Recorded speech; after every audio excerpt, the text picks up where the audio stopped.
Welcome to Snooze and Stories.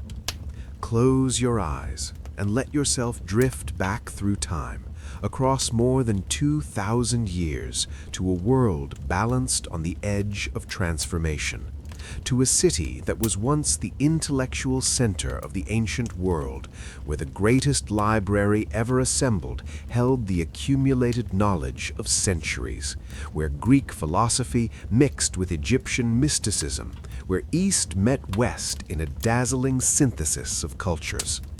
We are going to Alexandria in the 1st century before the Common Era. The city Alexander the Great founded 3 centuries earlier has become a jewel of the Mediterranean. Marble palaces rising above a harbor filled with ships from every corner of the known world. The Pharos lighthouse guiding vessels home. The library and museum drawing scholars from Athens to India. Streets where Greek, Egyptian, Jewish, and Syrian traders haggle in a dozen languages. But this magnificent city is the capital of a dying kingdom. Egypt, ancient beyond measure, whose pyramids were already 2,000 years old when Alexander arrived, is now ruled by the Ptolemaic dynasty, Macedonian Greeks who claimed the throne after Alexander's death and have held it for 3 centuries. But their power is fading, their kingdom slowly being absorbed into the expanding Roman Empire, their independence maintained only through careful diplomacy, strategic marriages, and occasional bribery of Roman politicians. Into this world of fading glory and coming transformation, a woman will emerge who will become perhaps the most famous queen in history, a woman of extraordinary intelligence and charm, fluent in 9 languages, educated in mathematics and philosophy, skilled in statecraft and diplomacy, a woman who will seduce 2 of Rome's most powerful men, bear their children, nearly restore Egypt's ancient glory, and die choosing poison over humiliation. Her name is Cleopatra the 7th, Philopatta, Cleopatra the father-loving, last of the Ptolemaic dynasty, final pharaoh of ancient Egypt. But before we begin, we must set aside the myths. The Cleopatra of legend, the irresistible seductress, the exotic Eastern temptress, the woman whose beauty launched ships and toppled empires, this is largely Roman propaganda, stories told by her enemies to explain how she threatened Rome's power. The real Cleopatra was far more interesting than the legend. She was not Egyptian by blood, but Macedonian Greek, descended from Ptolemy I, the general who claimed Egypt after Alexander's death. She was likely not extraordinarily beautiful by classical standards. The coins bearing her image show a woman with a prominent nose and strong features, attractive perhaps, but not the legendary beauty that poets claim. What she possessed was something far more dangerous than beauty: intelligence, charisma, political genius, and the ability to make powerful men believe she could help them achieve their ambitions. If you enjoy these historical stories, please consider giving this video a like and subscribing to the channel. Your support means everything. And if you have suggestions for other historical figures, leave a comment below. Tonight, we will discover the real Cleopatra, not the seductress of legend, but the shrewd politician, the educated intellectual, the devoted mother, the desperate queen trying to preserve her kingdom's independence in an age when Rome was consuming the Mediterranean world. We will see how she navigated impossible circumstances, used every tool at her disposal to protect Egypt, loved deeply, and lost everything, and chose death over humiliation of being paraded through Rome as a captive. This is a story about power and intelligence, about the limits placed on women in the ancient world and how one woman tried to transcend them, about love and politics intertwined so completely that neither can be separated from the other, about a kingdom's last stand against the inevitable, about choosing how to die when you can no longer choose how to live. So settle in. Let the day's concerns fade away. We have a journey ahead, from the palace intrigues of Alexandria to Caesar's Rome, from Antony's campaigns to the naval battle at Actium, from the heights of power to the choice of poison over captivity. We will witness the end of the Ptolemaic dynasty, the transformation of Egypt from independent kingdom to Roman province, the death of the last pharaoh, and the birth of Augustan Rome. This is the story of Cleopatra, not as Hollywood imagined her, not as Shakespeare wrote her, but as history records her. Brilliant, ambitious, doomed, and utterly unforgettable. Let us begin in Alexandria, in the year 69 BCE, in the palace complex that sprawls along the harbor, where a daughter is born to a troubled dynasty, a daughter who will be its last and greatest representative. The palace at Alexandria is vast beyond imagining. Not a single building, but an entire district of the city, perhaps a quarter of Alexandria's total area, separated from the rest of the urban sprawl by walls and gates. Within these walls lie gardens and temples, libraries and museums, administrative buildings and royal residences, barracks for the palace guard, and apartments for the hundreds of courtiers, servants, scholars, and officials who make up the royal household. The girl born here in 69 BCE is named Cleopatra, the seventh of her dynasty to bear that name, which means glory of her father in Greek. She is the daughter of Ptolemy XII, called Auletes, the flute player, for his love of music and his less than regal devotion to playing the instrument. Her mother's identity is uncertain, perhaps a concubine rather than a wife, likely Egyptian rather than Greek, though the sources are frustratingly vague about the mothers of royal children. What is certain is that young Cleopatra is born into a dynasty in decline, a kingdom living on borrowed time, a family whose internal politics are murderous and whose external position is precarious. The Ptolemies, who once ruled an empire stretching from Egypt to Syria, who were among the wealthiest and most powerful rulers in the Mediterranean, have become clients of Rome, dependent on Roman goodwill for their survival, paying enormous bribes to Roman politicians to maintain their throne. The dynasty itself was founded by Ptolemy I Soter, one of Alexander the Great's most capable generals, who seized Egypt after Alexander's death in 323 BCE. For 3 centuries, the Ptolemies have ruled as pharaohs, adopting Egyptian royal customs while remaining thoroughly Greek in culture and language. They marry their siblings, brother to sister, uncle to niece, following Egyptian pharaonic tradition and keeping power within the family, though this practice creates genetic problems and intensifies family rivalries. They have been patrons of learning, builders of the great library and the museum, not a museum in our sense, but an institute for scholars, a place where mathematicians, astronomers, poets, and philosophers gather under royal patronage. Alexandria, under the Ptolemies, has become the intellectual capital of the Mediterranean world, surpassing even Athens. Here, Euclid wrote his Elements of Geometry. Here, Eratosthenes calculated the Earth's circumference with remarkable accuracy. Here, the Hebrew Bible was translated into Greek. Here, scholars from across the known world gathered to study, debate, and expand human knowledge. But by the time of Cleopatra's birth, this glory is fading. The Ptolemaic kingdom has shrunk, lost territories, seen its power diminish. Rome, the rising superpower from the West, has been systematically absorbing the Hellenistic kingdoms that emerged from Alexander's empire. Macedonia has fallen, become a Roman province. The Seleucid Empire in Syria has fragmented, its territories falling to Rome or to Parthia. Only Egypt remains independent, and that independence is maintained through subservience, through massive bribes to Roman politicians, through recognizing that Egypt's fate depends on Roman tolerance. Young Cleopatra grows up in this atmosphere of faded grandeur and present anxiety.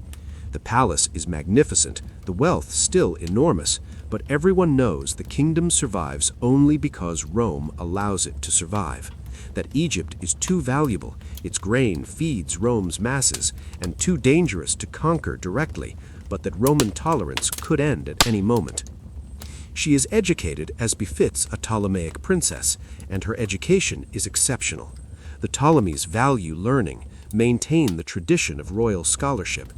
Cleopatra learns Greek first naturally. It is the language of the court, of administration, of educated discourse.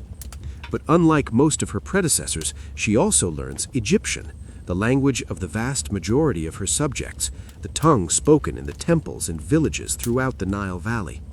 This alone sets her apart. She will be the first Ptolemaic ruler in 3 centuries who can speak to her Egyptian subjects in their own language, who can read the hieroglyphic inscriptions in the ancient temples, who can participate directly in Egyptian religious ceremonies rather than relying on translators. But she doesn't stop at 2 languages. According to Plutarch, she speaks 9 languages fluently: Greek, Egyptian, Hebrew, Aramaic, Arabic, the language of the Ethiopians, of the Troglodytes, of the Parthians, of the Medes. Whether she truly spoke all 9 fluently, or whether this is exaggeration, the point is clear. She is uncommonly gifted at languages, uncommonly interested in communication, uncommonly prepared to engage with the diverse peoples of the Mediterranean world. She studies mathematics and geometry, philosophy and rhetoric, astronomy and medicine. The library is at her disposal, the museum's scholars available to teach her.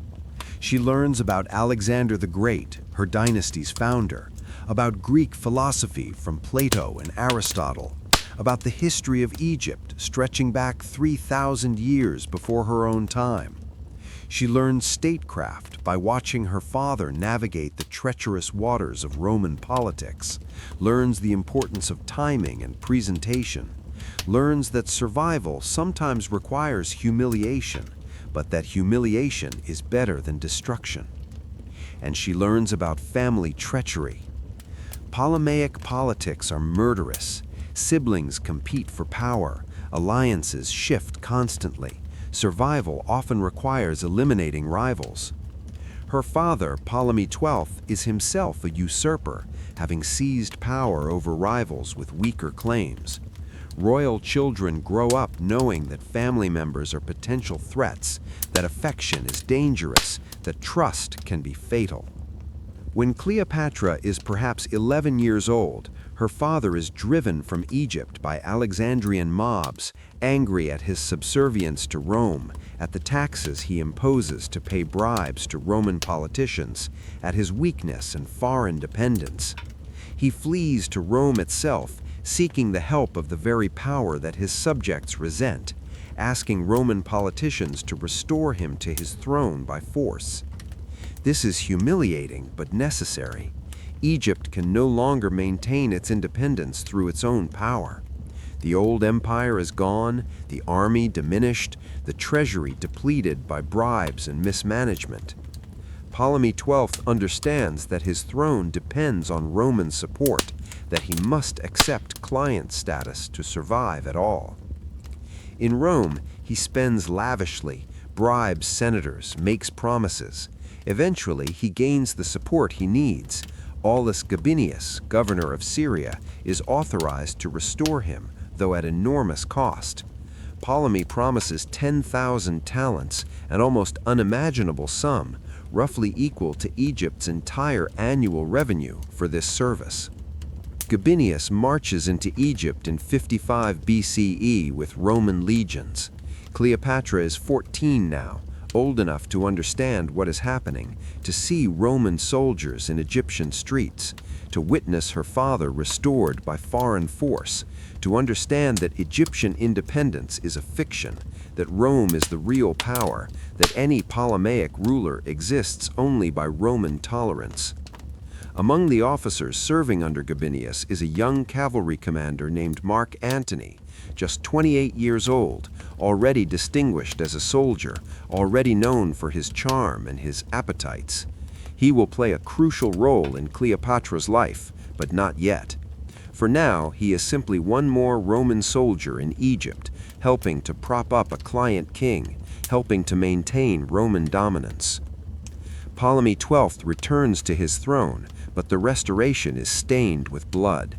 His daughter, Berenice IV, who had seized power during his absence, is executed.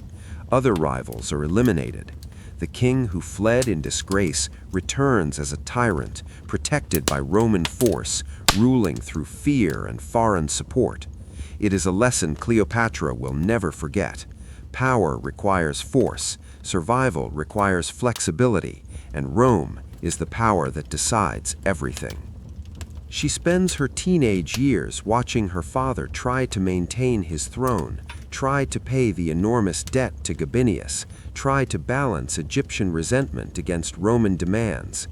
Ptolemy XII is not a strong king, not a wise king, but he is a survivor, and he teaches his daughter how to survive, through careful management of relationships with Rome, through appearing weaker than you are, through knowing when to submit and when to resist.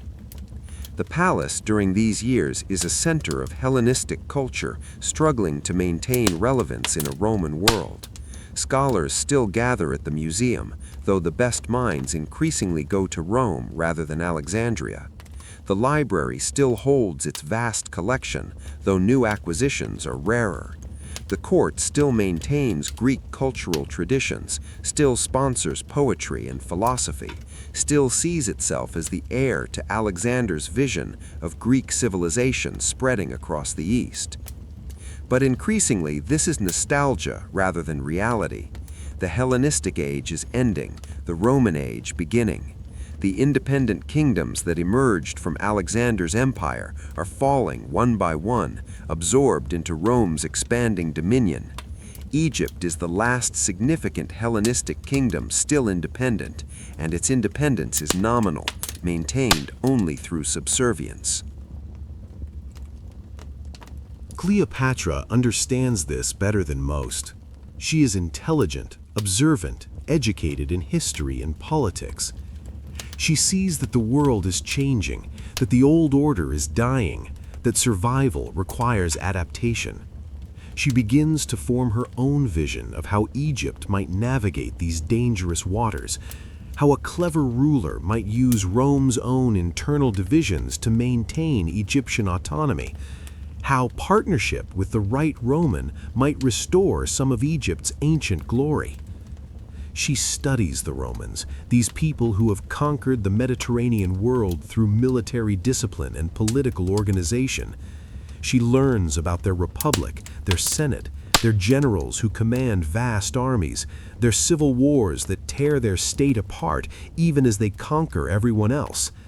She understands that Roman power is not monolithic, that different Roman factions compete, that a clever Egyptian ruler might play these factions against each other, might ally with one Roman against another, might find in Roman internal conflicts an opportunity for Egyptian survival. And she prepares herself.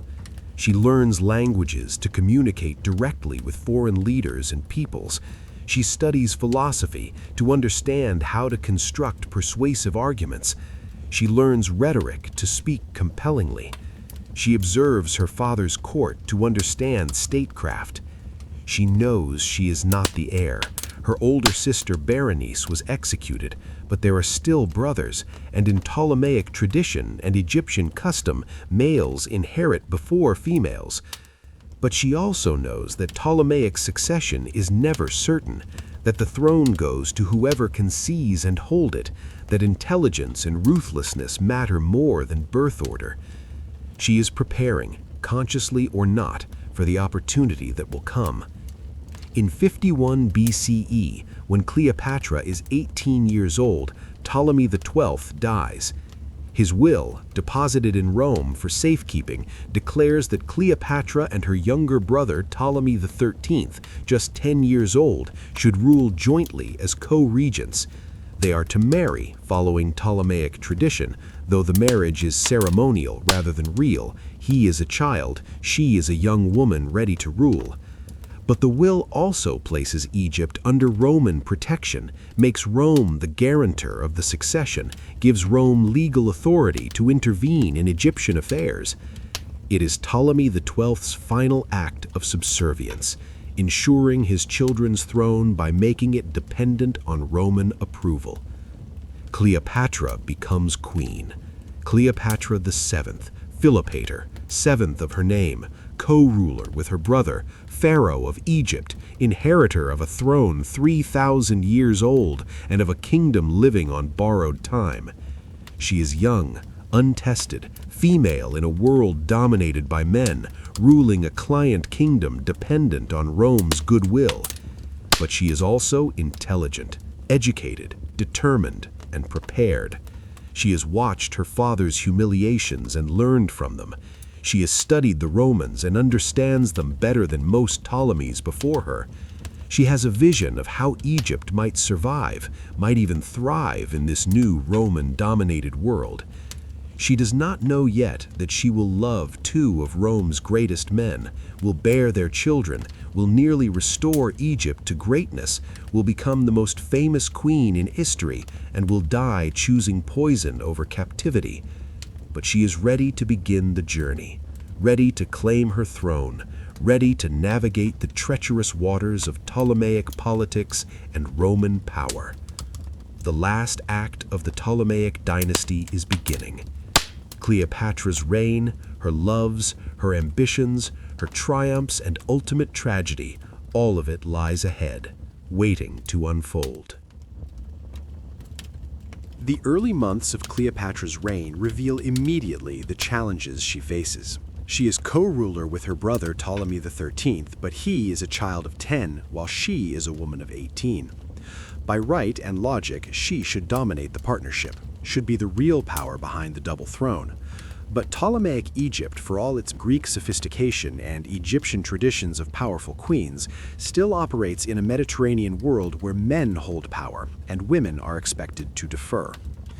More importantly, Ptolemy XIII has advisors: Pothinus the eunuch, who manages the finances, Theodotus of Chios, the boy king's tutor, and Achilles, commander of the royal army. These men are the real power behind the young king, and they have no intention of allowing an 18-year-old woman, even a brilliant one, to dominate Egypt's government. From the beginning, they work to sideline Cleopatra, to diminish her authority, to make the co-regency a fiction, with real power residing with them through their control of the boy king. Official documents begin omitting her name, listing only Ptolemy XIII.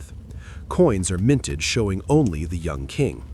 The regents make decisions without consulting her, implement policies she opposes, systematically exclude her from actual governance. Cleopatra resists. She insists on her rights as senior co-ruler, appeals to her father's will, uses her intelligence and education to demonstrate her capacity to govern.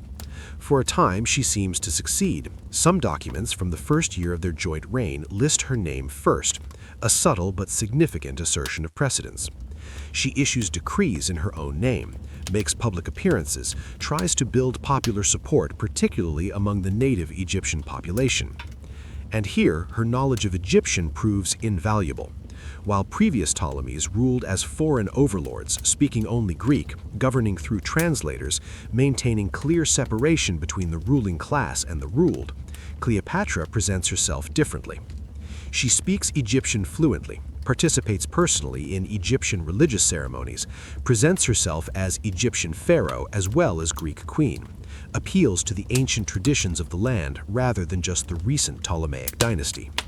She travels south to Thebes in Upper Egypt, participates in the installation of a sacred Bukis bull, a religious ceremony of great importance to Egyptians, one that previous Ptolemies would have delegated to priests. She makes sure she is recorded in hieroglyphic inscriptions as present, as performing the proper rituals, as connecting herself to Egypt's 3,000-year tradition of pharaonic rule. But these symbolic gestures cannot overcome the political reality. Pothinus and Achilles control the army and the treasury. They have the loyalty of the Greek military settlers throughout Egypt, the mercenaries who form Egypt's fighting force, the administrative apparatus that makes the kingdom function. Cleopatra has intelligence and legitimacy, but they have power. The conflict comes to a head in 48 BCE, when Cleopatra is 21. The regents move decisively to remove her from power, to reduce the co-regency to a fiction, to rule entirely through the child king. Cleopatra is driven from Alexandria, forced to flee with a small group of loyal followers, effectively exiled from her own capital. She retreats to the eastern frontier, to the desert region near Syria, and begins gathering forces. If she cannot rule from Alexandria, she will retake it by force. She recruits mercenaries, appeals to Bedouin tribes, raises an army. It is not large, perhaps a few thousand men, but it is enough to challenge her brother's regents, enough to make her a threat rather than simply an exiled princess. Egypt stands on the brink of civil war, sister against brother, or rather, young queen against her brother's regents, a struggle for the throne that has played out repeatedly in Ptolemaic history. But this time, the struggle will be complicated and ultimately decided by external forces, by the civil war tearing apart Rome itself. Pompey and Caesar, the two most powerful men in Rome, have gone to war with each other. Their triumvirate with Crassus has collapsed. Crassus died in 53 BCE, killed in a disastrous campaign against Parthia. Caesar's daughter, Julia, who was married to Pompey and provided a personal bond between the two men, died in childbirth in 54 BCE. With both Crassus and Julia gone, nothing holds Pompey and Caesar together except mutual advantage, and that advantage has become mutual threat. Pompey crossed the Rubicon in 49 BCE, plunging Rome into civil war. Now, in 48 BCE, after Caesar has conquered Italy and Spain, after months of maneuvering in Greece, the two armies meet at Pharsalus. Caesar wins decisively, destroys Pompey's army, establishes himself as the dominant power in Rome. Pompey flees, and he flees to Egypt. It makes sense strategically. Egypt is wealthy, has an army, is technically independent. Pompey has connections there. He helped restore Ptolemy XII to power, has been recognized as Egypt's patron in Rome.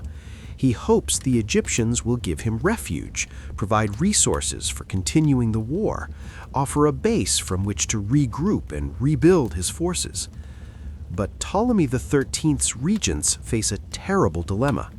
Pompey was Rome's greatest general, Egypt's patron, a powerful friend. But he is also a defeated fugitive, and Caesar is the victor, the new master of Rome. To shelter Pompey might seem honorable, but it would make Caesar their enemy, would invite Roman invasion, would be suicidally foolish for a client kingdom dependent on Rome's goodwill.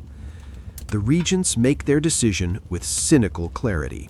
They will kill Pompey, will present his head to Caesar as a gift, will demonstrate their loyalty to Rome's new master, will buy Caesar's favor with Pompey's blood. When Pompey's ship arrives at Alexandria in late September 48 BCE, a small boat rows out to meet it. Aboard are Achillas and a Roman officer named Lucius Septimius, who once served under Pompey but now serves the Egyptian king. They invite Pompey to come ashore, claim they will escort him to the young king. Pompey, trusting, or perhaps simply having no choice, boards the small boat with a few companions. As they near the shore, Septimius draws his sword and strikes. Others join the attack.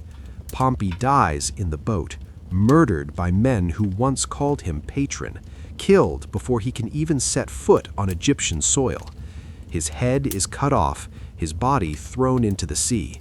The head is preserved, embalmed, prepared for presentation to Caesar as proof of Egypt's loyalty. A few days later, Caesar arrives in Alexandria, pursuing Pompey with a small force, perhaps 3,200 legionaries and 800 cavalry, a bodyguard rather than an army.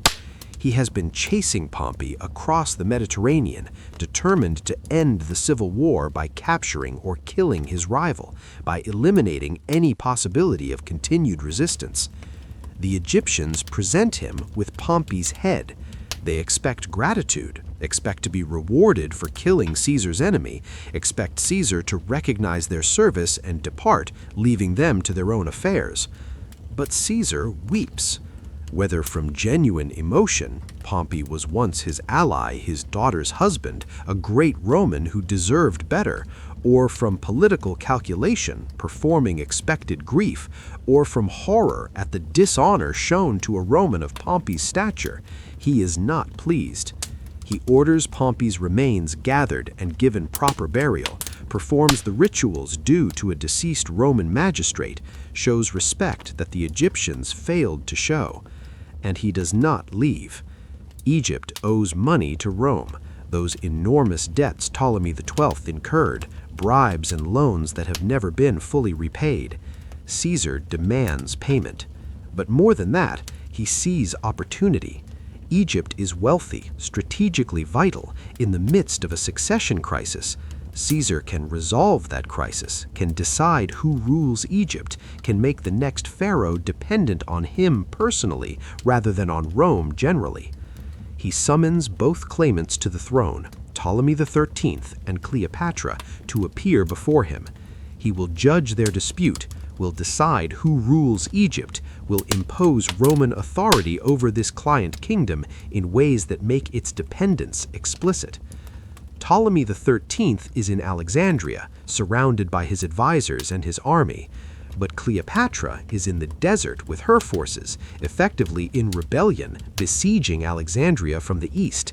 How can she appear before Caesar without being captured or killed by her brother's forces, without surrendering to the very people who drove her into exile? She solves the problem with theatrical brilliance.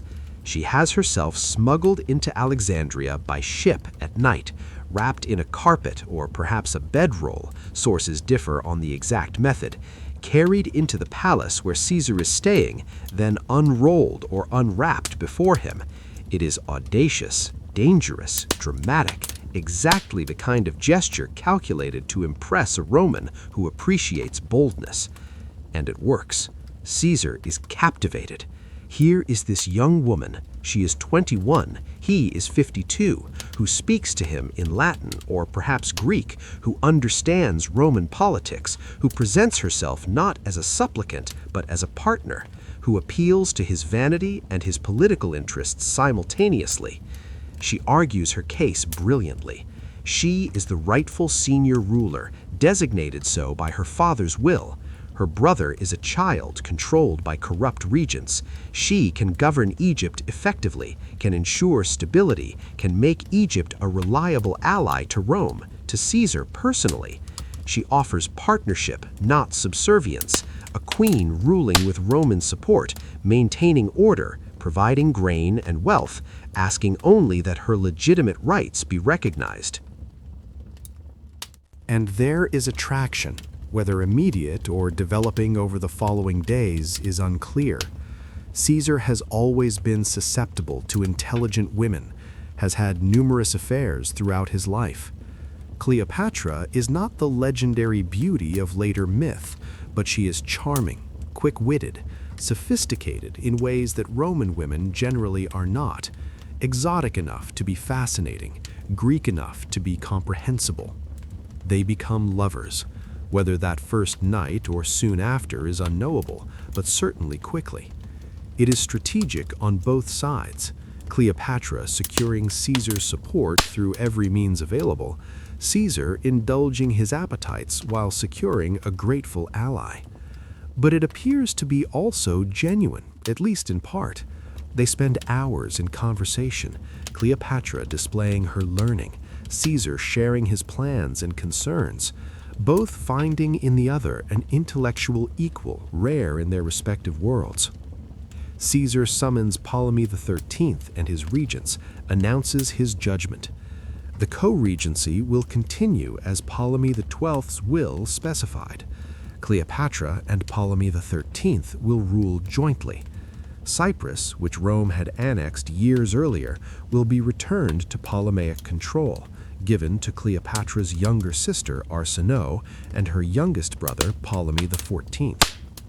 It seems like a reasonable settlement, a compromise that gives both factions something, but the regents understand what it really means.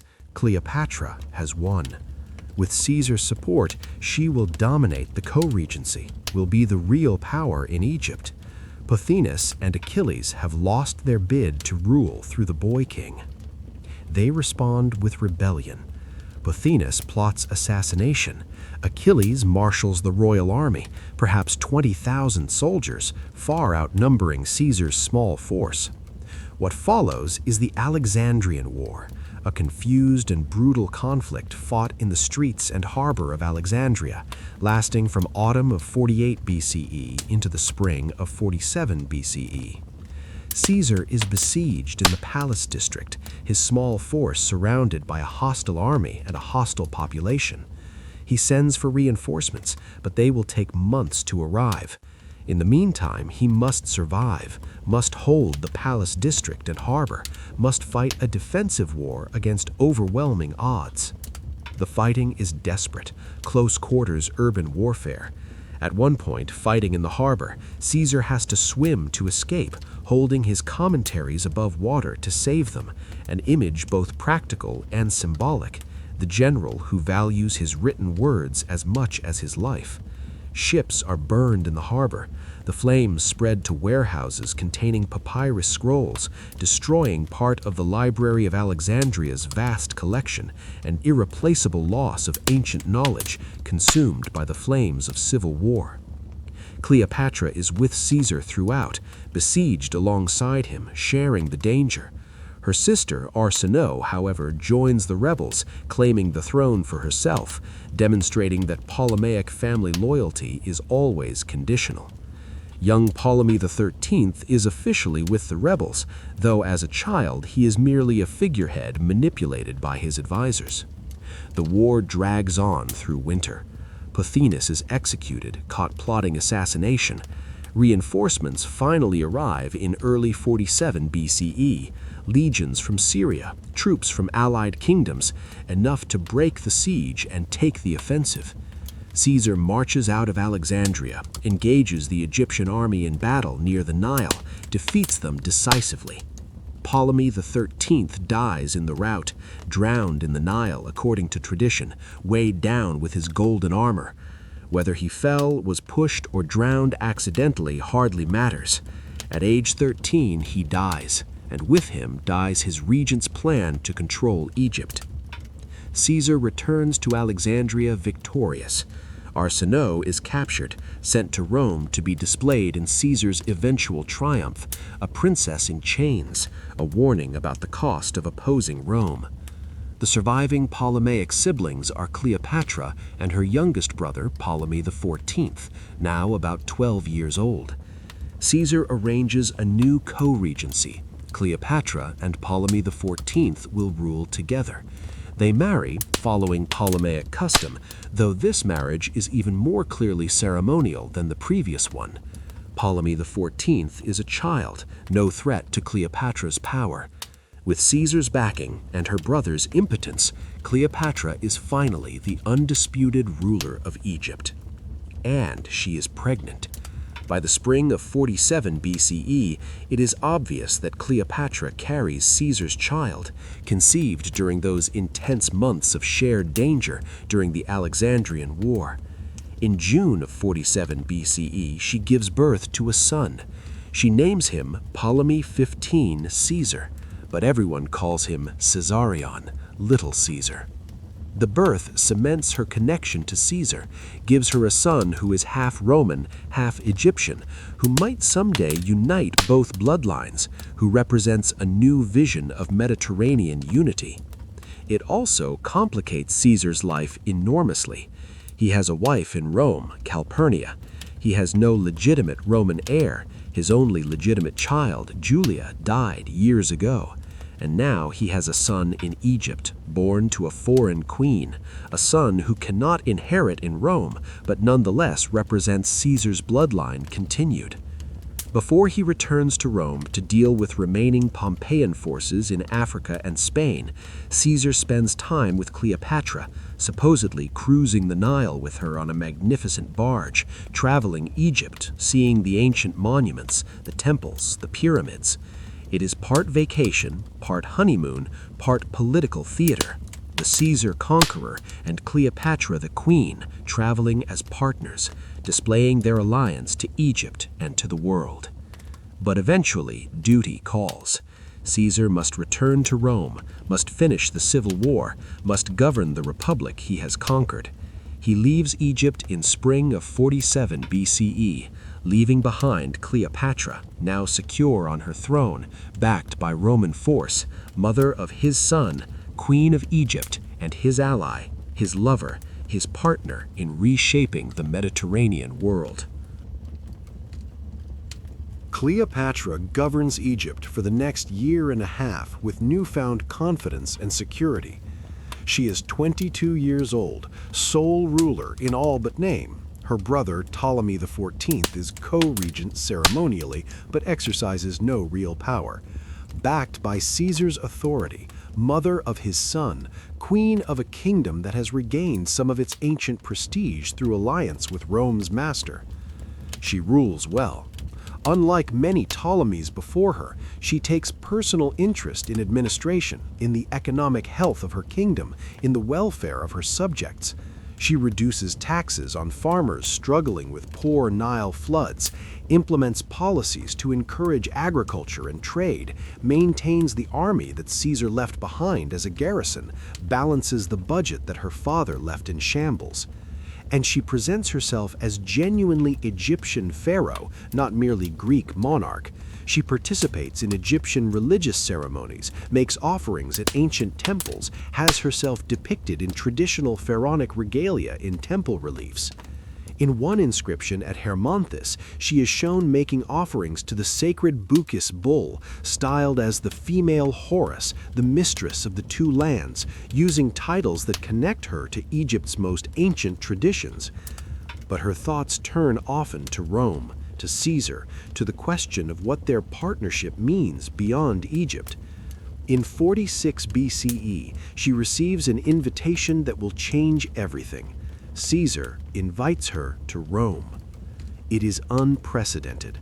Foreign monarchs occasionally visit Rome, but they come as supplicants or as defeated enemies paraded in triumphs. For an independent queen, technically independent at least, to visit Rome as Caesar's guest, as his ally, as something more than just a client, is extraordinary. And for that queen to bring Caesar's son, to arrive with a retinue befitting royalty, to present herself as Caesar's equal rather than his dependent, this is revolutionary. Cleopatra accepts.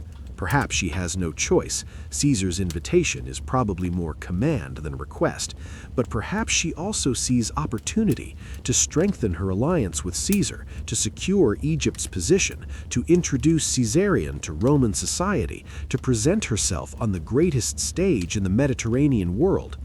She travels to Rome in late 46 BCE, arriving with her brother-husband Ptolemy XIV, with their infant son Caesarion, with servants and advisors and all the splendor appropriate to a Ptolemaic queen.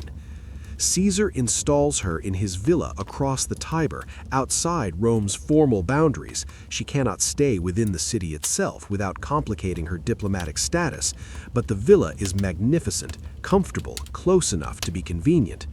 And she stays. For nearly 2 years, from late 46 BCE until March 44 BCE, Cleopatra lives in Rome, inhabiting a strange position: foreign queen, Caesar's lover, mother of his son, unofficial consort to the most powerful man in Rome, guest or prisoner, depending on how one interprets her status. Roman society doesn't know what to make of her. The conservative senators and their wives are scandalized. A foreign queen, an Egyptian, which to Romans means exotic, decadent, dangerous, living openly as Caesar's mistress, displaying wealth and luxury that offend Roman virtues of simplicity and restraint, raising a child she claims is Caesar's son, even though Caesar has a Roman wife. But Caesar doesn't hide her or apologize for her presence. He commissions a golden statue of her as Venus Genetrix, Venus the Mother, and places it in the temple he has built to Venus, his family's supposed ancestress. It is a statement impossible to miss. Cleopatra is associated with Venus, with divine maternity, with Caesar's own divine lineage. He hosts dinners where she is present, where senators must acknowledge her, where her intelligence and education are on display. And she is impressive despite Roman prejudice. She speaks Latin fluently, converses knowledgeably about Roman history and politics, demonstrates understanding of philosophy and science that surpasses most Roman nobles. She is charming when she chooses to be, imperious when necessary, always dignified, always conscious of her status as queen, even in Rome's Caesar. But her position is fundamentally precarious. She is there by Caesar's favor alone. Roman law does not recognize her marriage to Caesar, cannot recognize it. He is already married to Calpurnia, and Roman law allows only one wife. Caesarion is not Caesar's legal heir, cannot be, because he is born outside legitimate Roman marriage.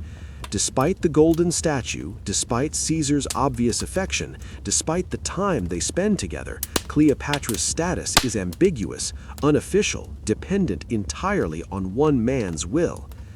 And Caesar is accumulating powers and honors that make him seem increasingly like a king, increasingly separate from Roman tradition. He is dictator perpetuo, dictator for life.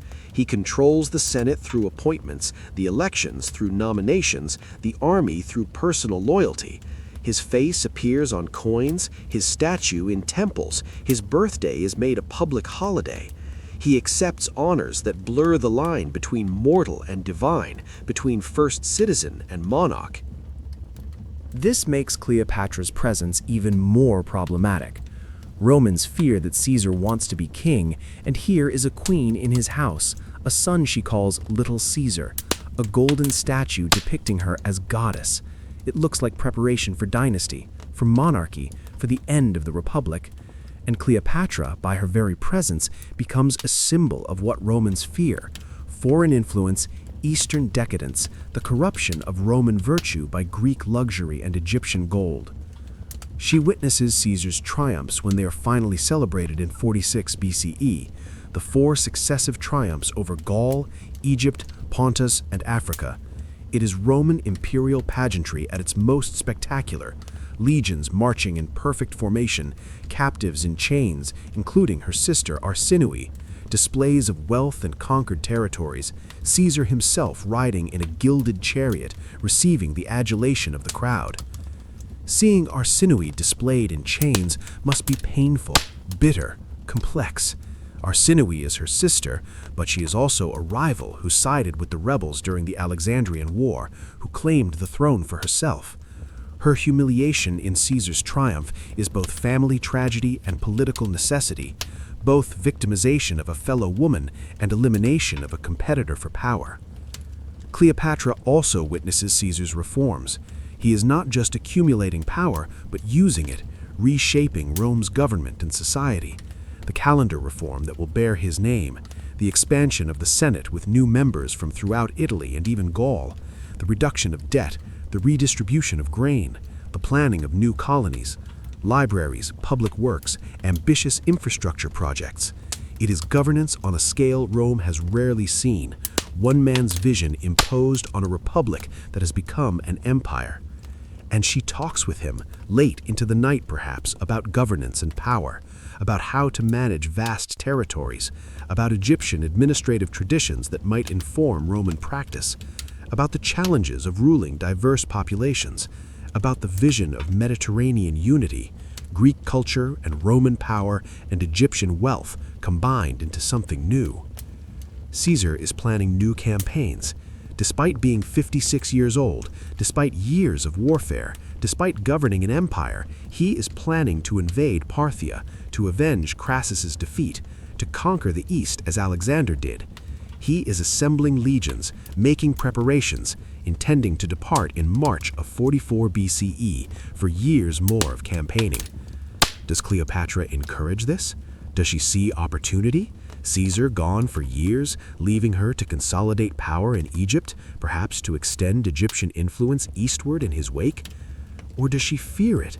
Caesar risking his life, her position dependent entirely on his survival, everything she has gained potentially lost if he falls in battle in distant Parthia. We cannot know what passes between them in private, but we know that on March 15th, 44 BCE, everything changes. Caesar goes to the Senate meeting despite warnings. Cleopatra is not with him. She is at the villa across the Tiber, tending to Caesarion, managing her household, perhaps planning for the Parthian campaign, perhaps simply living the strange existence of foreign queen in Rome. News arrives in the afternoon. Caesar has been assassinated, stabbed 23 times by a conspiracy of senators, dead in the Senate House, falling at the foot of Pompey's statue. The Republic's salvation or its tragedy, depending on who tells the story. For Cleopatra, it is catastrophe. Everything she has, her security, Egypt's position, Caesarion's prospects, her own safety, depends on Caesar. With Caesar alive, she is the queen consort of Rome's master, mother of his son, partner in reshaping the Mediterranean. With Caesar dead, she is a foreign woman, isolated in a city that never liked her, vulnerable to anyone who wants to eliminate a potential rival or simply scapegoat a convenient foreigner. She does not attend the funeral. She cannot. Her presence would be inflammatory, would give Caesar's enemies ammunition, would associate his memory with exactly the foreign influence that conspirators claimed to be opposing. She remains at the villa, under guard perhaps, waiting to see what will happen, whether the conspirators will move against her, whether Caesar's supporters will protect her, whether she should flee immediately or wait for the situation to clarify. Caesar's will is read. He has left gardens to the Roman people, money to every citizen, his estate to his great-nephew Octavian, whom he posthumously adopts as his son. There is no mention of Cleopatra, no mention of Caesarion. Legally, formally, officially, they do not exist in Caesar's Roman life, however important they were to his personal life. The conspirators do not move against her. They are focused on justifying the assassination, on presenting themselves as liberators rather than murderers, on managing the political crisis they have created. A foreign queen is irrelevant to their immediate concerns. But Rome has become dangerous. Mark Antony, Caesar's loyal lieutenant, is maneuvering for position, using the funeral to turn public opinion against the conspirators, building his own power base.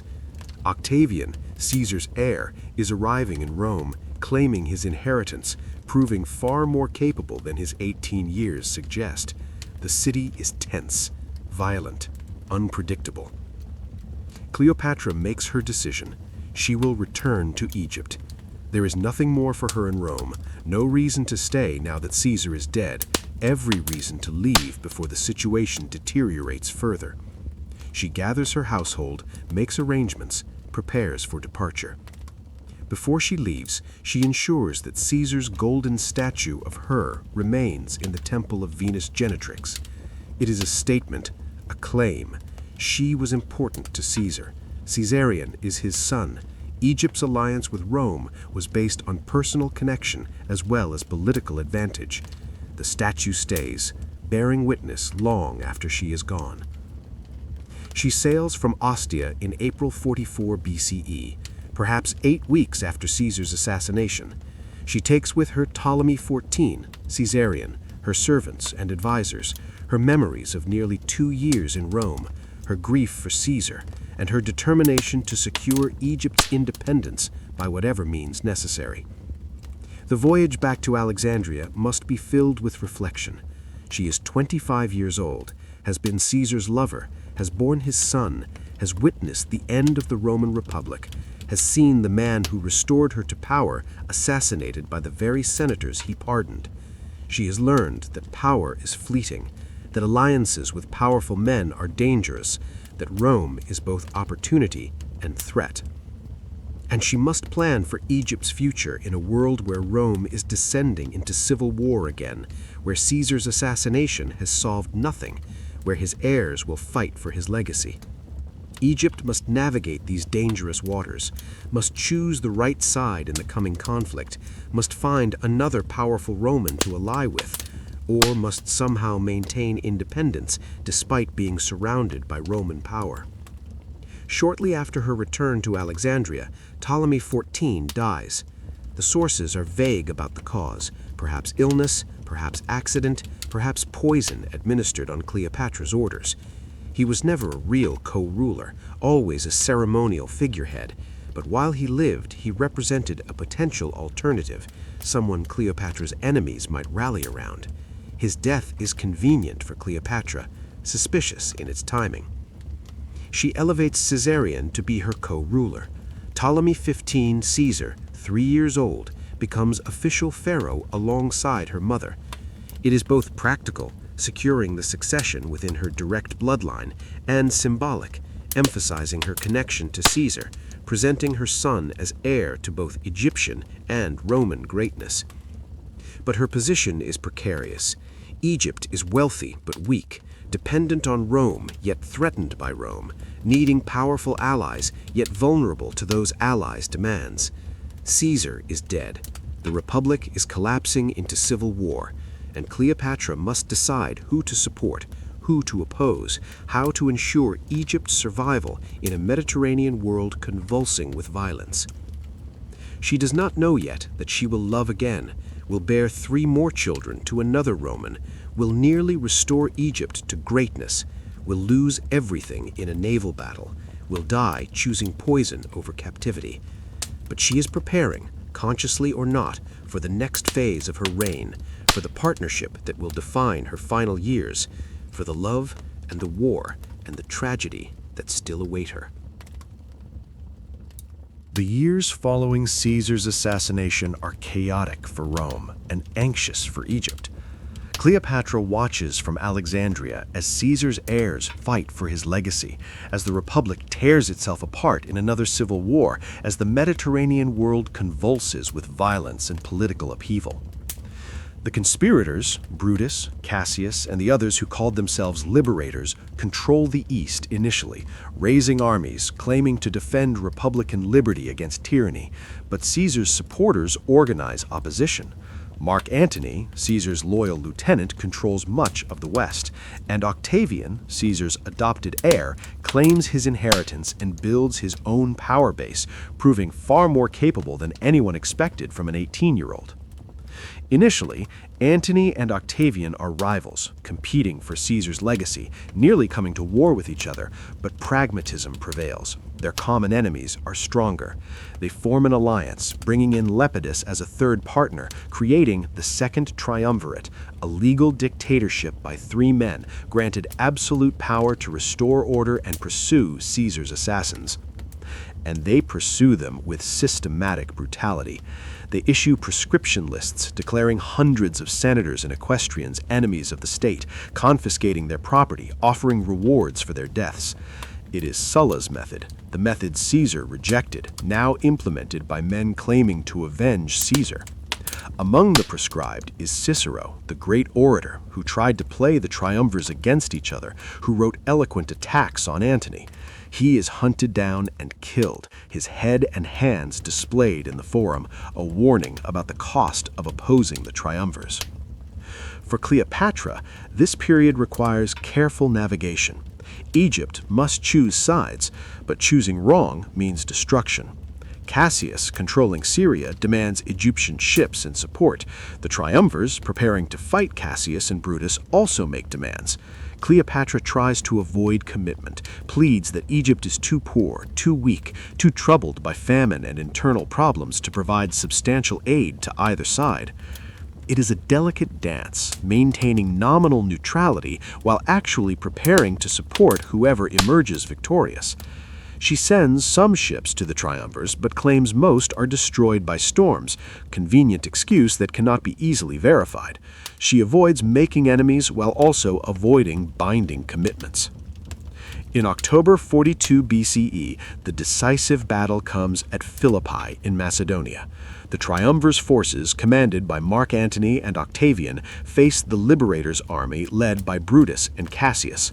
The battle is fierce, 2 separate engagements over several weeks, but ultimately the triumvirs win decisively. Cassius commits suicide after the first engagement, thinking the battle lost. Brutus survives the first battle, but dies after the second, also by suicide, unable to face capture. The Roman Republic effectively ends at Philippi. The conspirators who killed Caesar to preserve Republican liberty are destroyed.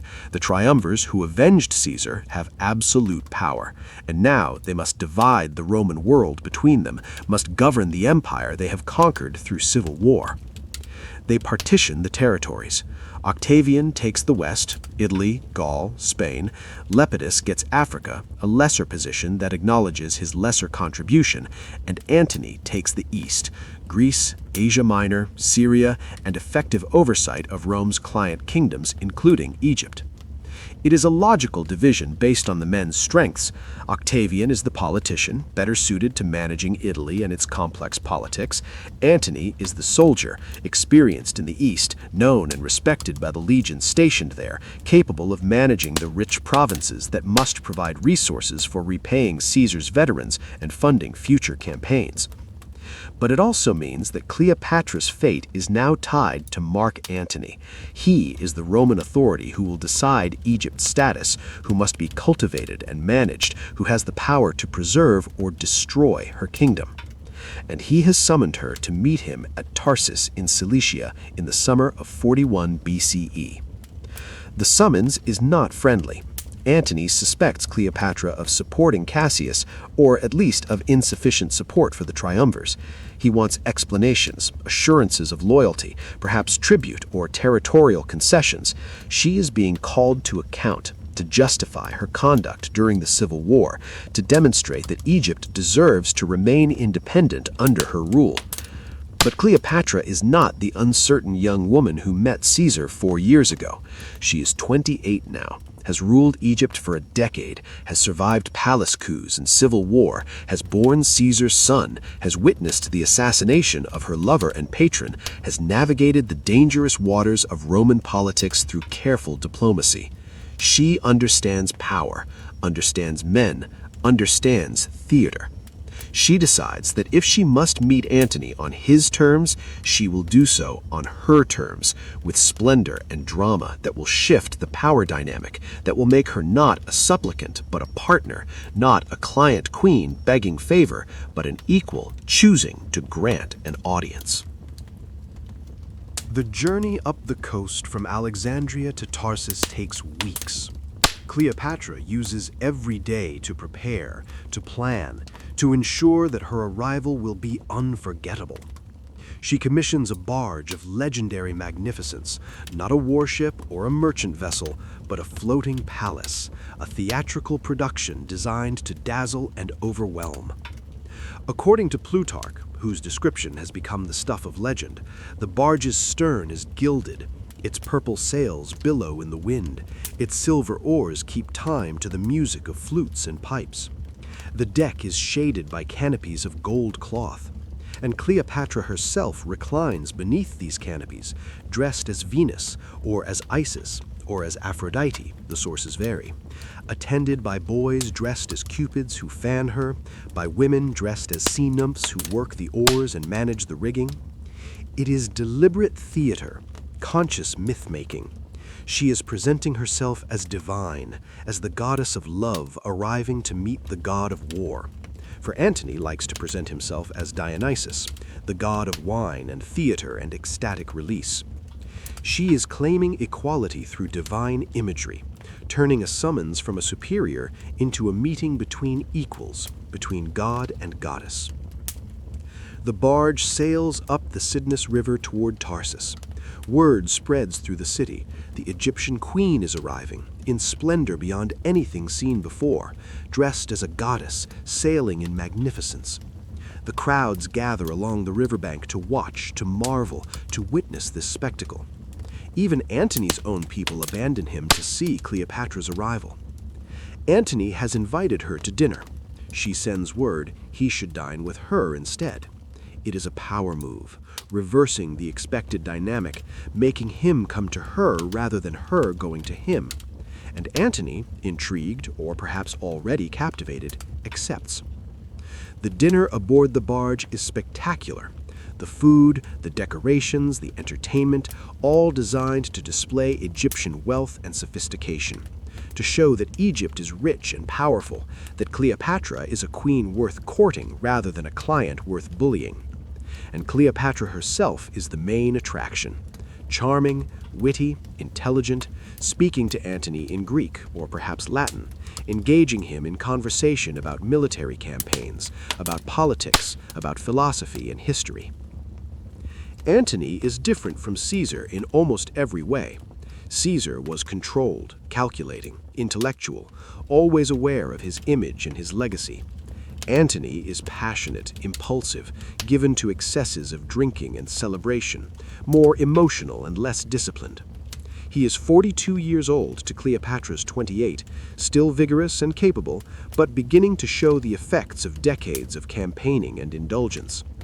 But he is also charming in his own way, generous, loyal to friends, capable of inspiring deep affection in his soldiers and companions. And he is powerful, effectively ruler of Rome's eastern territories, commander of legions, arbiter of kings and kingdoms. Whatever Cleopatra thinks of him personally, she needs his support politically. The attraction between them is immediate, or so the sources claim. Whether it is genuine passion or calculated seduction on both sides, whether they truly fall in love or simply find mutual advantage wrapped in physical attraction, is impossible to say. Probably it is some combination: genuine chemistry, political calculation, loneliness and desire for companionship, the excitement of new romance after years of duty and responsibility. Antony forgets or dismisses the complaints that summoned Cleopatra to Tarsus. Instead of interrogating her about her loyalty during the civil war, he accepts her explanations, confirms her rule over Egypt, even grants her additional territories, parts of Phoenicia and Cyprus, areas that once belonged to Ptolemaic Egypt, restoration of territories lost over previous generations. It is a diplomatic triumph, Egypt's position strengthened rather than weakened by the meeting at Tarsus. And Antony accepts Cleopatra's invitation to winter in Alexandria. He leaves Tarsus in the autumn of 41 BCE and travels to Egypt, ostensibly to rest and regroup after years of campaigning, actually to spend time with Cleopatra, to enjoy the pleasures of Alexandria, to escape the burdens of Roman politics for a season. Alexandria must be a revelation to Antony. He has seen Athens, has campaigned throughout the East, knows Greek cities and culture. But Alexandria is different, larger, wealthier, more sophisticated than anywhere else in the Mediterranean except Rome itself. The palace complex where Cleopatra entertains him is magnificent. The library and museum are unparalleled centers of learning. The city's nightlife, its theaters and taverns and diversions, its cosmopolitan mixing of Greek and Egyptian and Jewish and Syrian cultures, all of it must seem exotic and exciting to a Roman general used to military camps and provincial cities. Antony and Cleopatra form a society they call the inimitable livers, the ones who live beyond imitation, who pursue pleasure and luxury and experience with no limits. They feast extravagantly, hunt together, gamble and drink and carouse through Alexandria's streets at night incognito, play elaborate games and pranks. It is both genuine enjoyment and political theater, both love affair and diplomatic bonding, both vacation and strategic alliance. And Cleopatra becomes pregnant.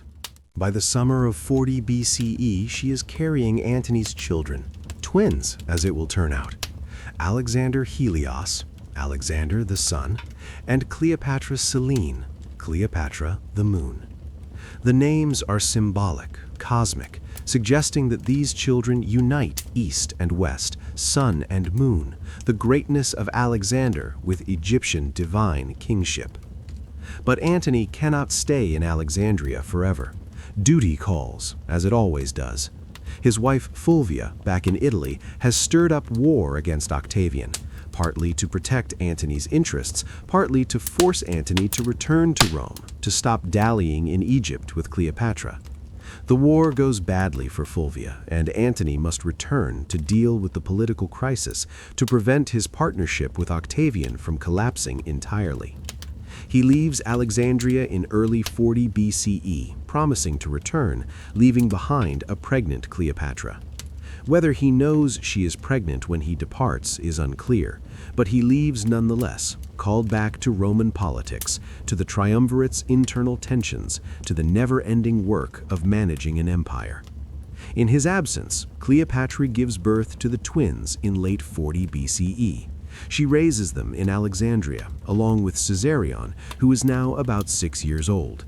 She governs Egypt, manages the economy, deals with the constant threat of poor Nile floods and famine, maintains her position through careful diplomacy with whoever holds power in the Roman East.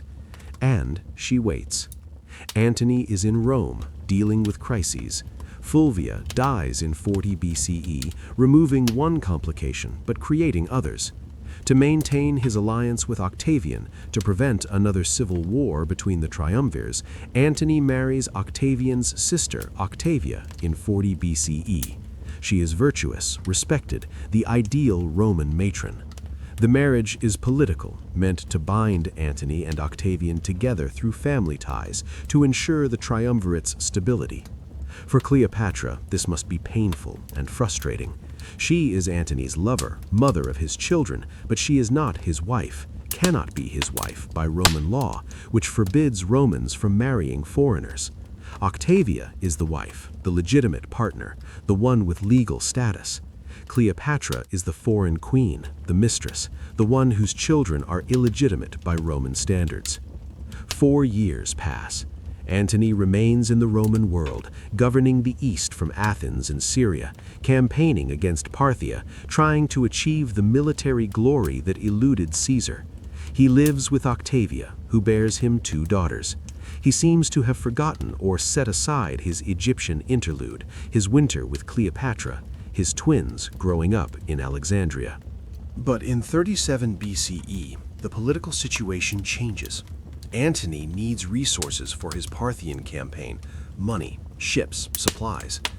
Egypt is wealthy, can provide what he needs, and he needs to renew the triumvirate, which is officially expiring, needs to meet with Octavian to negotiate the extension of their partnership. He summons Cleopatra to meet him in Syria. This time, it is not interrogation or suspicion, but genuine need, genuine desire to see her again, genuine recognition that he needs Egypt's resources and Cleopatra's support. She arrives in Antioch in early 37 BCE. They have not seen each other in 4 years. She brings their twins, now 3 years old, Alexander Helios and Cleopatra Selene. It is a statement. These are your children. You have responsibilities. You have created ties that transcend politics. Antony acknowledges them. He gives the twins, and their mother, vast territories on paper: Armenia, Phoenicia, Cyprus, parts of Cilicia, portions of the Nabatean kingdom. Most of these territories are not actually under his control yet, but he promises them, commits himself to conquering them and granting them to Egypt, to restoring the Ptolemaic Empire to something approaching its ancient extent. And he makes Cleopatra his partner in a way that goes beyond political alliance. They conduct a marriage ceremony, not valid by Roman law since Antony is already married to Octavia, but valid by Egyptian and Eastern traditions, a formal union that makes Cleopatra his wife in the East, even if she remains his mistress in Roman eyes. This is the Donations of Antioch, though that name will be applied more famously to a later, grander ceremony. Antony is making a choice, perhaps unconsciously at first, but increasingly explicitly. He is choosing the East over Rome, Cleopatra over Octavia, Egyptian partnership over Roman propriety. He is becoming, in Roman eyes, corrupted by Eastern influence, seduced by a foreign queen, abandoning Roman values for Egyptian gold and Greek luxury. Cleopatra becomes pregnant again, quickly. By late 37 BCE or early 36 BCE, she is carrying Antony's 3rd child. She returns to Egypt to give birth while Antony launches his Parthian campaign. Ptolemy Philadelphus, Ptolemy the brother-loving, is born in 36 BCE. Cleopatra now has 4 children: Caesarion by Caesar, the twins Alexander Helios and Cleopatra Selene by Antony, and now Ptolemy Philadelphus, also by Antony. She is mother and queen. her children representing both her personal life and her political strategy, potential heirs to both Egypt and Rome's eastern territories. Antony's Parthian campaign is a disaster. He invades with a large army but poor planning, advances too quickly, loses his siege train to Parthian raids, gets caught in the Armenian mountains as winter approaches. His army is decimated by combat, hunger, and exposure. He retreats in chaos, losing perhaps a third of his men, maybe 20,000 soldiers dead, one of Rome's worst military disasters since Crassus's defeat at Carrhae years earlier. He retreats to Syria in late 36 BCE, his army broken, his reputation damaged, his position weakened. And he sends for Cleopatra. Not for Octavia, his Roman wife, who is in Athens with supplies and reinforcements sent by Octavian. He sends for Cleopatra, needs her support, her money, her companionship. She comes to him in Syria in early 35 BCE, brings money and supplies, helps him rebuild his army, provides the resources that allow him to maintain his position in the east despite his defeat. And she stays with him, becomes his constant companion, his partner in governing the eastern provinces, his wife in all but Roman legal recognition. From this point forward, Antony's fate is tied to Cleopatra's, and hers to his.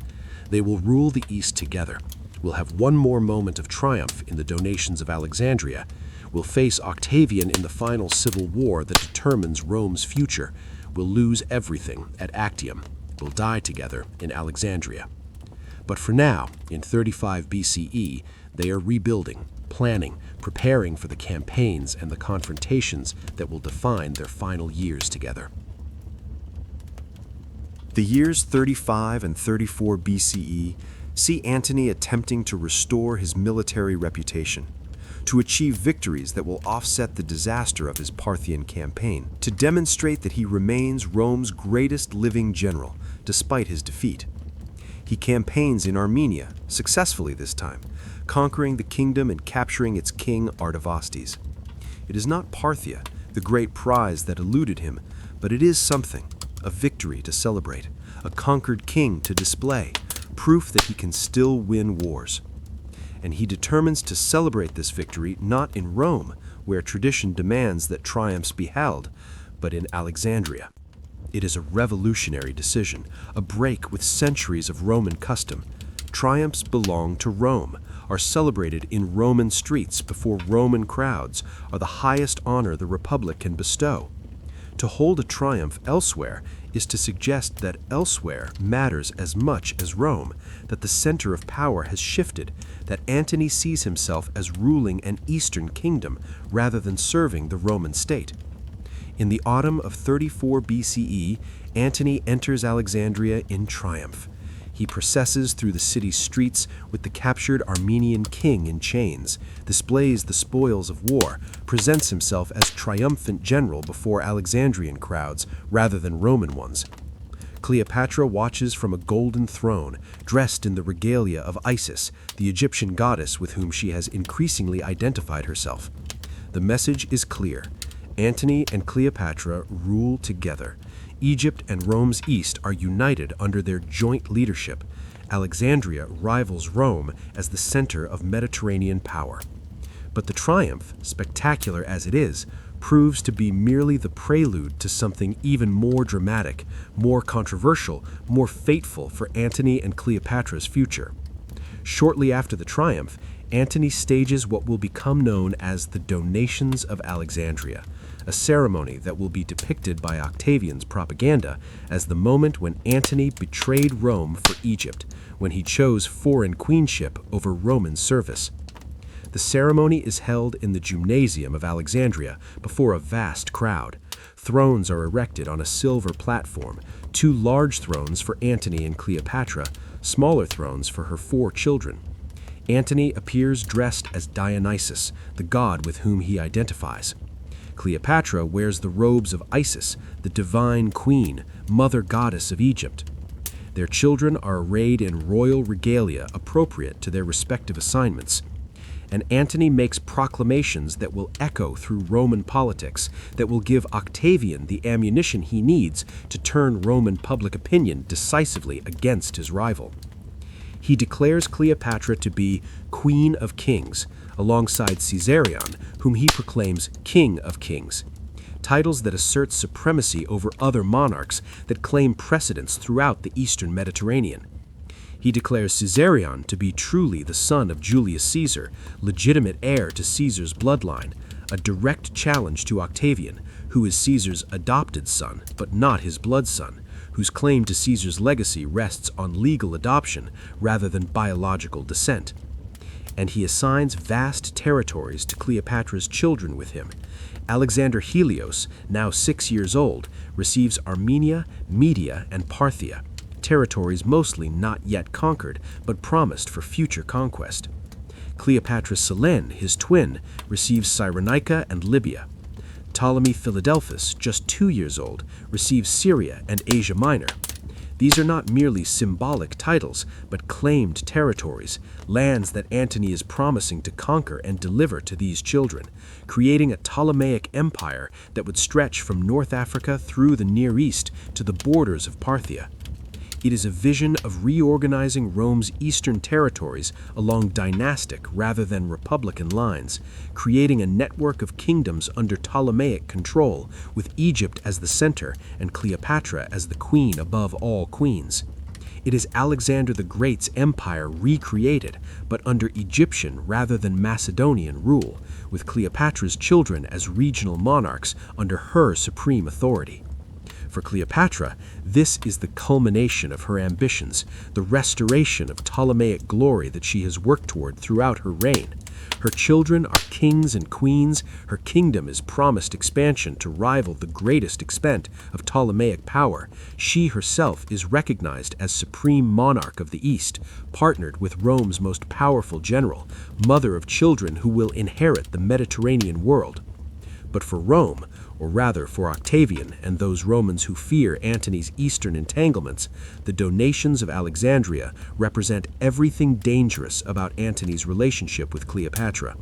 He is giving away Roman territories, or at least territories conquered by Roman armies, treating them as personal possessions to distribute to foreign children. He is recognizing Caesarion as Caesar's legitimate heir, threatening Octavian's position. He is presenting himself as Eastern monarch rather than Roman magistrate, as Cleopatra's consort rather than Roman servant. Octavian, back in Rome, receives reports of the ceremony. He understands immediately that this is the opportunity he has been waiting for, the moment when Antony has overreached so badly that Roman public opinion can be turned decisively against him. Octavian begins his propaganda campaign, carefully and systematically building the case that Antony has betrayed Rome for a foreign queen. The propaganda is brilliant, playing on Roman fears and prejudices. Antony, it is claimed, has become enslaved to Cleopatra, bewitched by this foreign sorceress, corrupted by Eastern luxury and Egyptian gold. He drinks too much, indulges in orgies, dresses in foreign clothes, worships foreign gods. He has abandoned his Roman wife Octavia, virtuous, long-suffering Octavia, who bore his children and waited patiently while he dallied with an Egyptian whore. He plans to move the capital from Rome to Alexandria, to make Cleopatra queen of the Roman Empire, to subject proud Romans to rule by a foreign woman.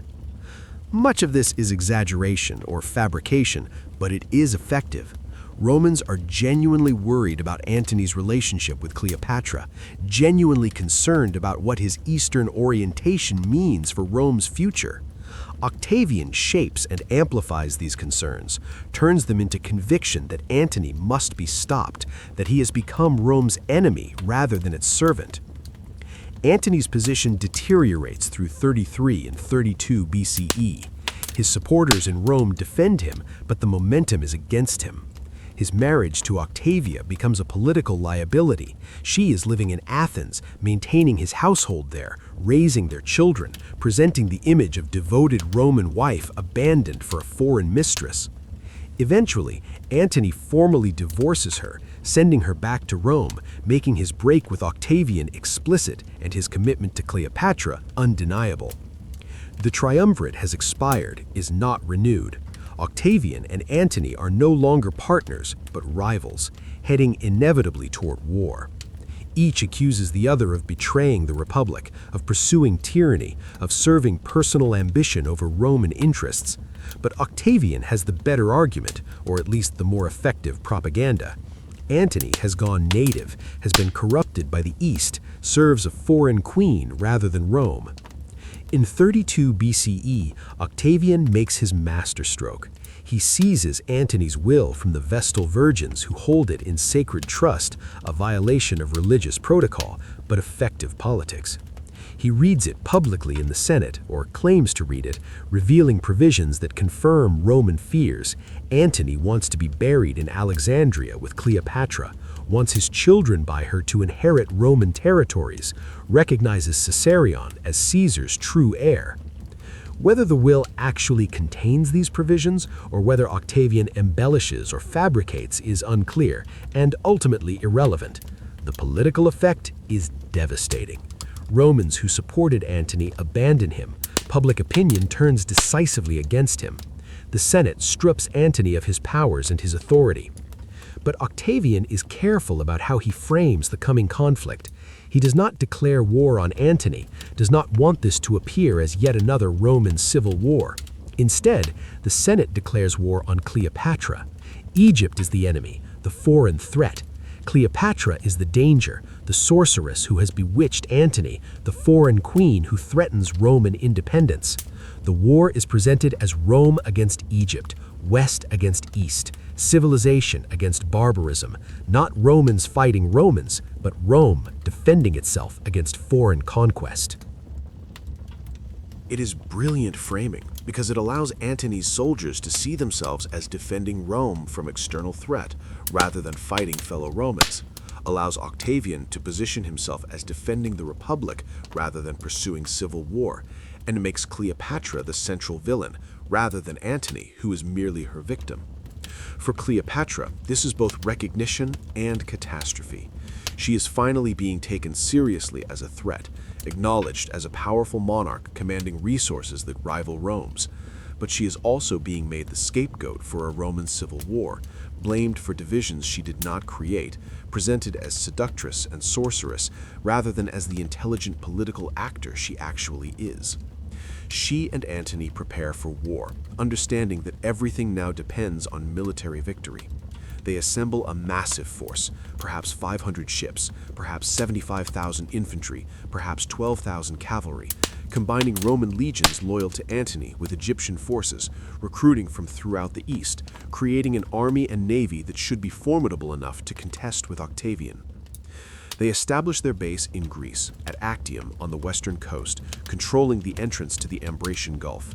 It is a strong defensive position with access to the sea, supplies coming from Egypt, a base from which they can threaten Italy or retreat to Egypt if necessary. But problems emerge immediately. Antony's officers are divided, some questioning the decision to have Cleopatra present with the forces. She is queen of Egypt, has provided much of the fleet and financing, has every right to be there, but her presence confirms Octavian's narrative that this is not a Roman civil war, but an Egyptian invasion. Her presence divides Antony's supporters, makes some Romans uncomfortable fighting alongside a foreign queen against fellow Romans. The strategic situation also favors Octavian. His admiral Agrippa is more capable than any of Antony's naval commanders. Octavian's propaganda has been effective. Antony's support in Italy and Rome itself has collapsed, while Octavian can present himself as defender of Rome against foreign threat. And time is on Octavian's side. The longer the standoff continues, the more Antony's forces suffer from disease and desertion, the more his support erodes. Through the summer of 31 BCE, the two armies face each other across the Gulf of Actium. There are skirmishes, naval engagements, maneuvers, but no decisive battle. Antony's position deteriorates, supplies become scarce, disease spreads through his camps, some of his commanders defect to Octavian, his fleet becomes increasingly demoralized. By early September, Antony faces impossible choices. He can fight a decisive naval battle with the odds against him. He can abandon the fleet and march overland, trying to reach Egypt or Syria with his army. He can try to negotiate, though Octavian has shown no interest in compromise. Or he can wait and slowly weaken until collapse becomes inevitable. He chooses to fight, or perhaps Cleopatra convinces him to fight, or perhaps they simply see no better alternative. On September 2nd, 31 BCE, the fleets engage off Actium in a battle that will decide the future of the Mediterranean world, that will determine whether Rome remains a republic or becomes an empire, whether Cleopatra's vision of Eastern monarchy prevails, or whether Octavian's vision of Roman unity triumphs. It is a battle that will end not with heroic victory or desperate defeat, but with confusion, disputed claims, and strategic retreat that looks like flight. A battle whose outcome will be debated for centuries, whose meaning will be shaped more by propaganda than by clear military reality. The morning of September 2, 31 BCE dawns calm over the Ambracian Gulf.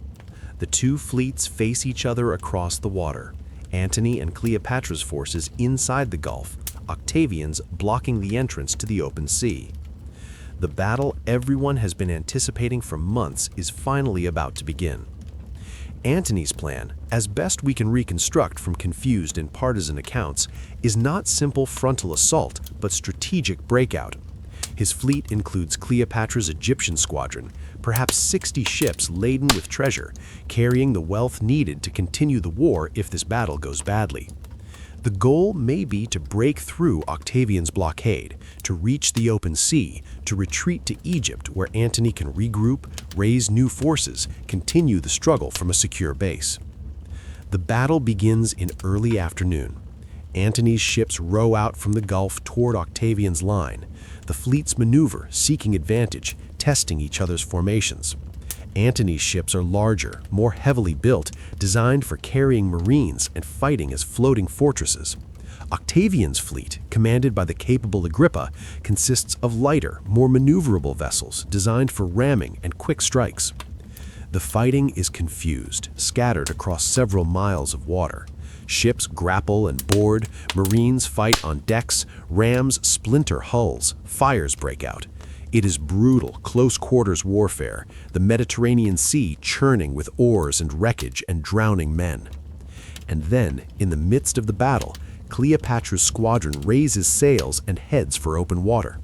60 Egyptian ships, with Cleopatra aboard her magnificent flagship, sail through a gap in Octavian's line, whether a gap they create by fighting through or a gap that opens accidentally or deliberately is unclear, and head south toward Egypt. Octavian sees Cleopatra's departure.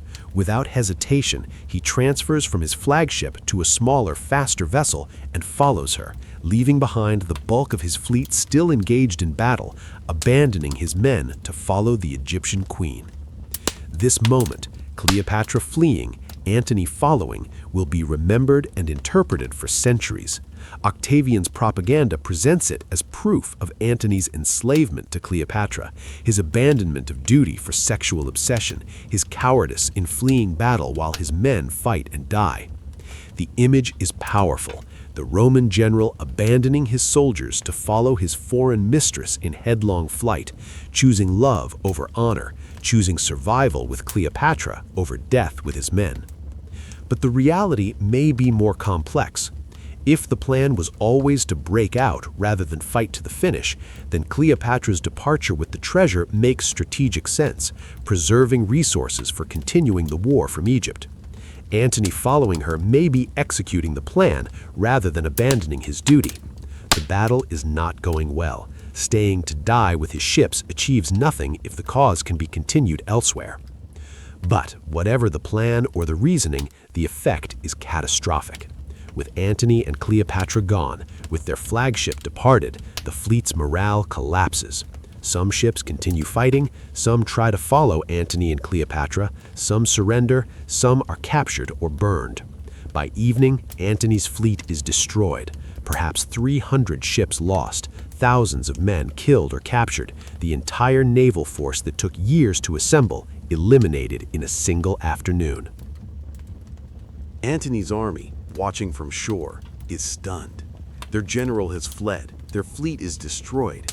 They are stranded in Greece, cut off from supplies, facing Octavian's forces. For a week they wait, hoping Antony will return, hoping for new orders, hoping the situation can be salvaged. But Antony does not return. Eventually, they surrender to Octavian, his legions going over almost intact to the victor, officers and men alike recognizing that the war is lost. ACTIUM is not Rome's most dramatic battle, no Cannae or Pharsalus, no moment of brilliant tactics or desperate heroism that decides empires. But it is decisive nonetheless. Antony's naval power is destroyed, his army has surrendered, his position is hopeless. Only Egypt remains, and Egypt alone cannot resist Rome. Antony and Cleopatra sail back to Alexandria, the voyage taking perhaps 2 weeks, crossing the Mediterranean with the knowledge that everything is lost, that Octavian will follow. The end is approaching. What passes between them during this voyage we can only imagine. Grief, certainly. Recrimination, perhaps. Planning for the final defense of Egypt, or perhaps for negotiating surrender, or perhaps simply for how to die with dignity. They reach Alexandria in autumn of 31 BCE, to a city that does not yet know the full extent of the disaster.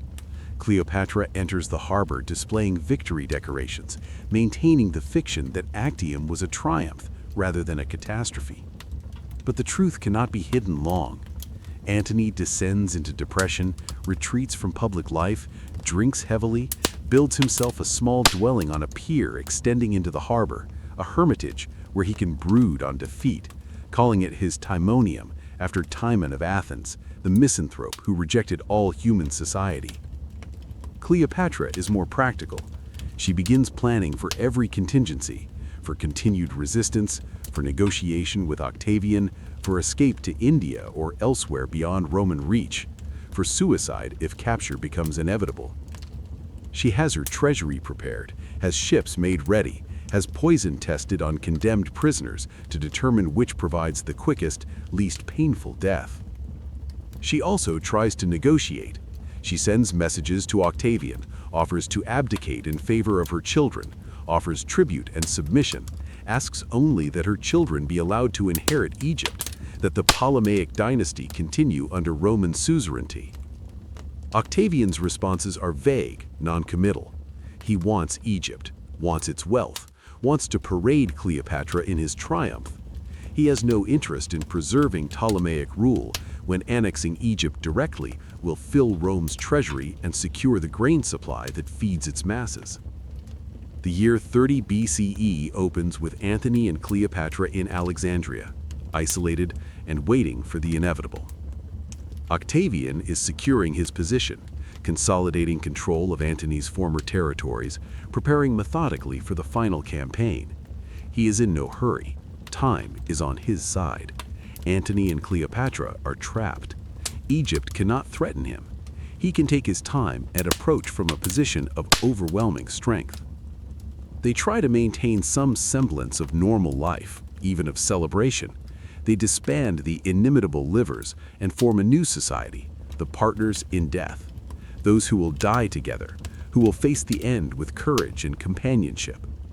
They hold banquets, darker now, but still magnificent, drinking and feasting while time runs out.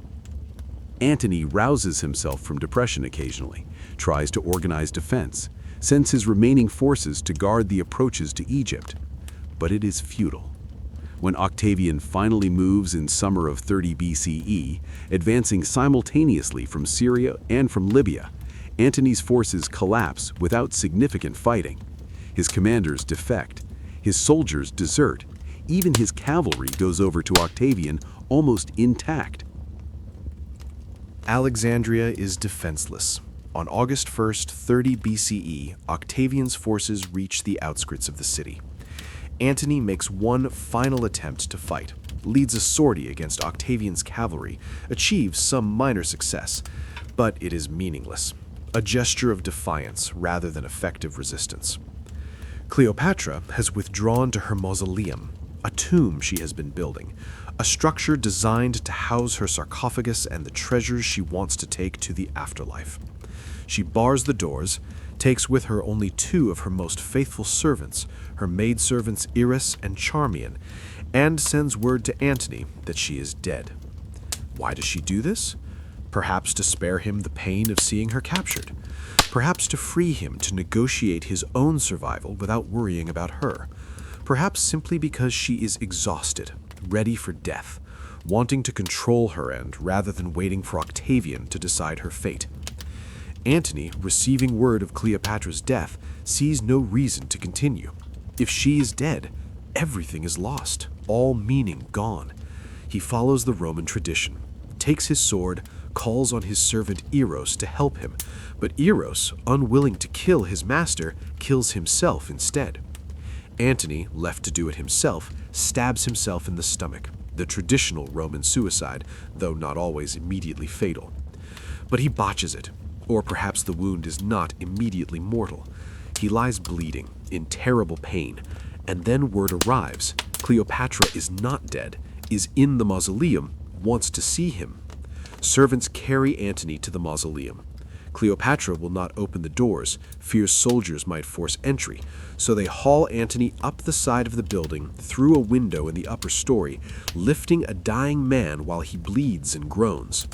He dies in Cleopatra's arms, or so the romantic sources claim. She holds him, speaks to him, receives his last words, advice to trust only Proculius among Octavian's men, assurances that he dies loving her, regrets perhaps for all that might have been. He dies around August 2, 30 BCE, aged 53, the last significant Roman to oppose Octavian, the man who chose Egypt over Rome and lost everything. Cleopatra is now alone, still in her mausoleum with Antony's body, with her servants, with her treasures and her poison. Octavian's forces surround the building. He sends Proculius to negotiate with her, Proculius whom Antony told her to trust, who now betrays that trust by tricking his way into the mausoleum while pretending to negotiate. She is captured, placed under guard, prevented from killing herself immediately. Octavian cannot afford to let her die yet. He needs her alive for his triumph, needs to parade the famous queen through Rome in chains, needs her survival to validate his victory, to provide the spectacle that Roman triumphs require. So she is guarded, watched constantly, prevented from accessing poison or weapons. But Octavian also visits her, curious perhaps, wanting to see this woman who influenced Caesar and Antony, who nearly restored the Ptolemaic Empire, who has dominated his propaganda for years. The meeting is formal, tense. Cleopatra is 39 years old, has lived through decades of political struggle, has lost her lover, her kingdom, her future. She tries one final time to charm a Roman leader, to use her intelligence and appeal to secure some mercy, some consideration for her children. But Octavian is not Caesar or Antony. He is cold, calculating, immune to charm, or perhaps simply determined not to show any weakness that might be exploited. He makes vague promises about her children's future, about decent treatment, about proper burial for Antony, but she can see in his eyes what he intends. She will be displayed in his triumph, paraded through Rome as proof of his victory over the East, exhibited as a captive to validate his conquest. This she cannot bear. To be Cleopatra, queen of kings, and end as a prisoner in a Roman triumph, chained and humiliated before jeering crowds, reduced to spectacle for Roman entertainment, this is worse than death, is the destruction of everything she is, the ultimate humiliation that would reduce her dignity to nothing. She requests to be allowed to visit Antony's tomb, to make offerings, to bid farewell to her lover. Octavian, confident she is securely guarded, permits it. She visits the tomb, makes her offerings, returns to her quarters. She bathes, dresses carefully in her royal regalia, arranges herself in dignity befitting a queen, and then she finds her way to die. Whether through an asp smuggled in a basket of figs, as legend claims, or through poison she had hidden, or through poison brought by loyal servants, we do not know with certainty. But on August 10th or 12th, 30 BCE, sources disagree on the exact date, Cleopatra dies.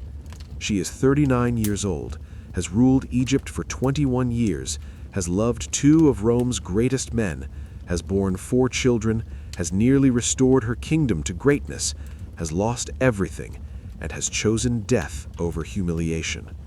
Her servants Iris and Charbian die with her, whether from the same poison or from choice to follow their queen in death. When Octavian's guards enter, they find Cleopatra dead on her golden couch, dressed in royal regalia, composed and dignified in death, her servants dead beside her. Octavian is frustrated. He has lost his prize captive, lost the centerpiece of his triumph, but also perhaps impressed by her final defiance, by her choosing her own end rather than accepting his. He orders her buried with honor, placed in the mausoleum with Antony as she wished, granting in death the dignity he would have denied her in life. Egypt becomes a Roman province, annexed directly to Rome rather than being left as a client kingdom. Caesarion, Cleopatra's son by Caesar, is hunted down and killed. Octavian will tolerate no rival who might claim Caesar's bloodline. Her children by Antony are spared, sent to Rome to be raised by Octavian's sister, Octavia, Antony's former wife, now guardian to his orphaned children. They are paraded in Octavian's triumph in their mother's place, small children in golden chains, symbolic conquest of Egypt displayed before the Roman crowds. The Ptolemaic dynasty, which ruled Egypt for 3 centuries, ends. The last pharaoh is dead. An age is over, and a new age, the age of Roman emperors, is beginning.